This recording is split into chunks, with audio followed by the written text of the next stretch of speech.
Alors, le temps que ça se mette en place, les gens arrivent. Voilà, là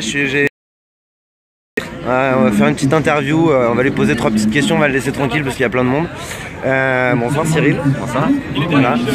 La première question c'est qu'est-ce que tu penses de ce mouvement de Nuit debout où tu es venu présenter le film que vous avez fait et qui est absolument extraordinaire. Merci beaucoup. Je découvre un peu puisque c'est la 3e fois que je viens. Ce que je trouve formidable, c'est que plein de gens aient envie à la fois de changer la société, d'investir des places, de refaire de la politique en fait au bon sens du terme, c'est-à-dire de s'intéresser à la vie de la cité et de faire jaillir la créativité. Ce qui me paraît le plus intéressant dans ce que j'ai vu là, c'est ce qui se passe dans les AG, c'est-à-dire d'expérimenter des nouvelles formes de démocratie, de prise de décision collective. Et ça fait chaud au cœur parce que je pense qu'une des choses dont on souffre beaucoup, c'est une forme d'apathie. On a tous une sorte de stupeur quand on regarde les infos à la télé et tous les problèmes qu'il y a, et comme si on ne pouvait pas réagir, alors qu'on a besoin de réagir, de s'indigner, de créer.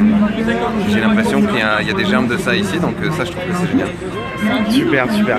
Et qu'est-ce que tu penses que du coup le film demain va apporter à cette assemblée qu'est-ce que tu penses que ça va pouvoir nourrir comme idée? Et nous on a fait ce film pour être un outil qui montre des solutions, qui essaie de passer à l'étape suivante, qui est de se dire contester c'est bien, comprendre ce qui va pas c'est bien, maintenant qu'est-ce qu'on peut faire? Et ça fait des années, moi, avec le mouvement Colibri, que les gens nous posent cette question-là en nous disant ok, on voit que ça va mal, mais maintenant qu'est-ce qu'on fait?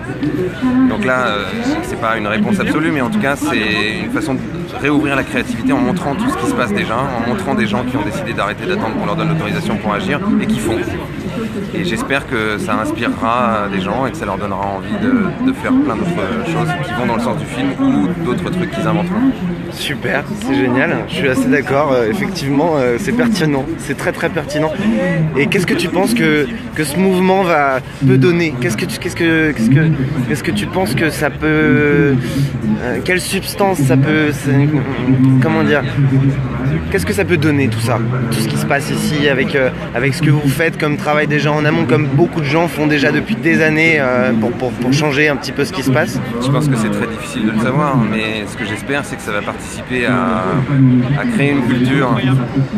Là par exemple dans le film on a été filmé en Islande où ils ont réussi à réécrire une constitution, à faire en sorte que les responsables de la crise de 2009 démissionnent, que ce soit au gouvernement ou à la Banque centrale. Et là, ce que je trouve génial, c'est que à nouveau, il y a eu les Panama Papers et tout de suite, les Islandais sont redescendus dans la rue.